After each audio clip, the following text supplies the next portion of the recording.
Hello commercians, welcome to commercian talks. And आज की video में हम लोग बिजनेस स्टडीज की 3 डेज की गैप स्ट्रैटेजी को समझने वाले हैं। तो जैसा कि अकाउंट्स का पेपर यहाँ पर बहुत ज़्यादा इजी आया था, यहाँ पर जो बिजनेस स्टडीज का पेपर है वो हमारा केस स्टडी बेस्ड आने वाला है। लेकिन इसके अलावा हमको 3 और प्रॉब्लम्स आने वाली हैं जिसको आज मैं इस वीडियो में डिस्कस करने वाला हूँ। तो वीडियो बहुत इंपॉर्टेंट होगी, इसके बिल्कुल भी नहीं करना है एंड चैनल को सब्सक्राइब कर लेना है फॉर मोर सच कंटेंट।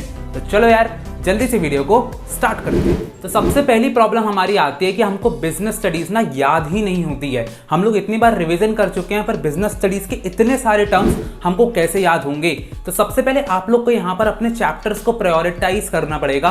तो जैसे कि management chapter, principles of management, business environment, या बहुत बार कर चुके हो, इसको अभी अभी पढ़ने की जरूरत नहीं है। स्टार्टिंग आपको करना है फाइनेंशियल मैनेजमेंट चैप्टर से, क्योंकि इससे आपको 2 क्वेश्चंस यहाँ पर आने वाले हैं और दोनों ही केस स्टडी में आने वाले हैं। तो यहाँ पर फाइनेंशियल मैनेजमेंट से स्टार्ट करो। तो आपको यहाँ पर क्या याद करना है, तो इसका सबसे पहले वन शॉट देखो। वन शॉट देख करके लेकिन सामने यहाँ पर आपकी बुक होनी चाहिए, ताकि आप वन शॉट देख रहे हो साथ साथ बुक को यहाँ पर रीड कर रहे हो, जिससे जल्दी आपके दिमाग में चीजें जाएंगी। सेकंड इज, जैसे ही आप इस वन शॉट को कंप्लीट करते हो, आपको एक माइंड मैप बनाना है पूरे चैप्टर का, जिसमें मेनली आपको सब हेडिंग्स यहाँ पर लिखना है। तो फॉर एग्जाम्पल अगर आप फाइनेंशियल मैनेजमेंट की बात करते हो तो यहाँ पर फाइनेंशियल मैनेजमेंट में सबसे पहले आपका इन्वेस्टमेंट डिसीजन, डिविडेंड डिसीजन और इसके अलावा फाइनेंसिंग डिसीजन आता है। तो इन तीनों के जो इतने भी पॉइंट्स हैं, सब पॉइंट्स की कॉस्ट ऑफ इक्विटी होता है, state of capital market conditions, कि जितने भी पॉइंट्स हैं ना सबसे पहले इसको नोट डाउन कर लेना है। इससे क्या होगा ना कि आप जब माइंड मैप बनाते हो तो ये सब हेडिंग्स आपको अपने आंसर्स में मेंशन करना पड़ेगा, जिससे ही आपको नंबर मिलने वाले हैं। क्योंकि जो चेकर होता है वो पूरा आंसर तो यहाँ पे पढ़ने नहीं वाला। तो ये सब हेडिंग्स बहुत ज्यादा गेम चेंजिंग आपके लिए होंगी, तो सब हेडिंग्स को बिल्कुल दिमाग में डाल लेना है। अब जो सेकंड सबसे बड़ी प्रॉब्लम हमारे सामने आएगी, that is of MCQ questions. ये जो एमसीक्यू क्वेश्चंस हैं ये आपको 20 देखने को मिलेंगे आपके एग्जाम में। और जो 20 एमसीक्यूज है ना, इसमें आपके असर्शन रीजन भी आएंगे, statement based, case based, image based, बहुत सारे टाइप के एमसीक्यूज आएंगे। तो इन सब की प्रैक्टिस बहुत अच्छे से करके जाना है। तो यहाँ पर हम एक एमसीक्यू सीरीज निकालेंगे, जिसको अगर आप देख करके चले जाते हो तो भैया वही क्वेश्चन जो होते हैं वो रिपीट हो जाते हैं आपके एग्जाम में। तो बहुत अच्छे से उसको देख लेना।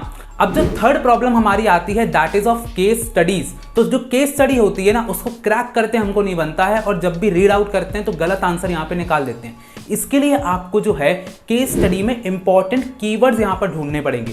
तो कीवर्ड्स की एक वीडियो हम लोग लेकर के आएंगे जो कि बहुत ज़्यादा इंपॉर्टेंट है। इसके अलावा जब आप लोग वन शॉट में जब चैप्टर रीड कर रहे होते हो तो कुछ ऐसे कीवर्ड्स होते हैं जो कि बहुत ज़्यादा इंपॉर्टेंट होते हैं, जैसे कि एफिशिएंसी, इफेक्टिवनेस। तो ये जो कीवर्ड्स होते हैं ना, ये आपको बताते हैं कि भैया इस चैप्टर का ये है, और फिर उस चैप्टर में हम लोग जो है देखते हैं कि यहाँ पर क्या क्या पूछा गया है, उसके हिसाब से आंसर लिखना होता है। तो केस स्टडी की प्रैक्टिस भी हम लोग करवा देंगे, लेकिन उससे पहले आपको जितने भी चैप्टर्स हैं सबको अच्छे से दिमाग में डालना है, तभी आपको केस स्टडी यहाँ पर बनेगी। अब बहुत सारे बच्चों को एक प्रॉब्लम आती है कि वो लोग बहुत अच्छे से बीएसटी को याद भी कर लेते हैं, केस स्टडीज भी सॉल्व करते हैं, पेपर बहुत अच्छा करके आते हैं, तब भी 100 आउट ऑफ 100 स्कोर नहीं कर पाते। तो यहाँ पर रीजन क्या है? रीजन है भैया प्रेजेंटेशन। आपका जो बिजनेस स्टडीज होता है ना, it is all about presentation. तो अगर आप लोग कम पढ़ के ज्यादा नंबर लेकर के आना चाहते हो तो अपने प्रेजेंटेशन को 1 नंबर करो। मैं यहाँ पर आप लोग को बताना चाहूंगा कि जो बिजनेस स्टडीज होता है ना, उसमें अगर आप लोग डायग्राम्स का यूज करते हो, टेबल फॉर्मेट का यूज करते हो, माइंड मैप बना करके आते हो, तो आपको प्रेजेंटेशन के एक्स्ट्रा नंबर मिलते हैं। यहाँ पर आपको इलस्ट्रेशन बनाना है कि 2 लोग बना दिया, दोनों के बीच में कॉन्वर्जेशन हो रही है, और उससे आपने प्रिंसिपल ऑफ मैनेजमेंट का एक फीचर समझा दिया। तो ये क्या है? ये थोड़ी से इनोवेटिव चीजें हैं, थोड़े से अच्छे एग्जाम्पल्स जो कि फॉर्मल होते हैं, यानी कि बिजनेस रिलेटेड एग्जाम्पल्स अगर आप दे करके आते हो तो यहाँ पर अच्छे नंबर मिल जाते हैं। इसके अलावा आप लोग को नीट एंड क्लीन कॉपी यहाँ पर रखना पड़ेगा, ताकि आपके जो आंसर है बहुत अच्छे से बने। इसके अलावा सब हेडिंग्स जैसा कि मैंने बताया तो अच्छे से मेंशन करना है और हाईलाइट करना है इंपॉर्टेंट कीवर्ड्स को, ताकि आपको यहाँ पर अच्छे से अच्छे नंबर मिले। तो यहाँ पर हम लोग सारी चीजों पर काम करेंगे इन 3 दिनों पर। तो भैया चैनल को अच्छे से सब्सक्राइब कर लेना, ताकि एक एक वीडियो आपको यहाँ पर मिल जाए। इसके अलावा हमारी जो मोस्ट एक्सपेक्टेड क्वेश्चंस की वीडियोस हैं वो भी यहाँ पर कल से आपको देखने को मिल जाएगी। तो यहाँ पर अगर वीडियो पसंद आई हो तो लाइक करो, सब्सक्राइब करो, कमेंट करो, ज़्यादा से ज़्यादा शेयर करो, ताकि सबकी हेल्प होती रहे। मिलते हैं अगली वीडियो में, तब तक के लिए ऑल द बेस्ट।